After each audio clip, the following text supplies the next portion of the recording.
Luffy is the is freest man alive, not because of his personality, but because of a specific architecture underneath it.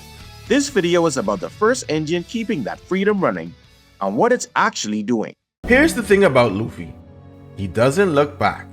Not because he's careless, because he generally doesn't have to. There's somebody behind him making sure everything in front of him is already handled. That's Zoro. People talk about Zoro, he's just the strong guy on the crew. The one who trains the hardest, fights the toughest opponents, and stays in his lane. But that's not actually what he does.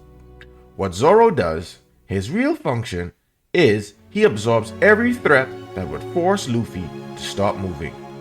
Every enemy that would make Luffy turn around, every moment that would interrupt the charge.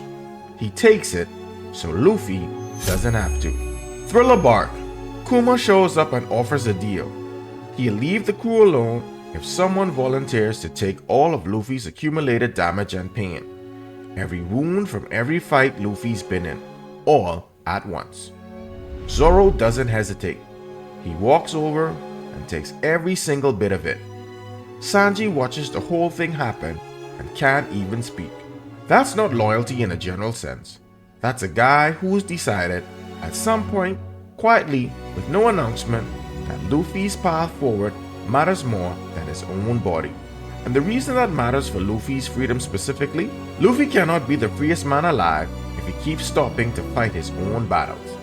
Every time he turns around, he loses ground.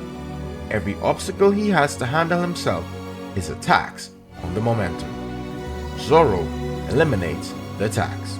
But here's where it gets complicated. Because if Zoro is the engine that clears the path forward, what happens to everything behind Luffy? The people he loves, the ones he burned the world down for. Zoro doesn't look back either. Catch the full breakdown below. Links in the description.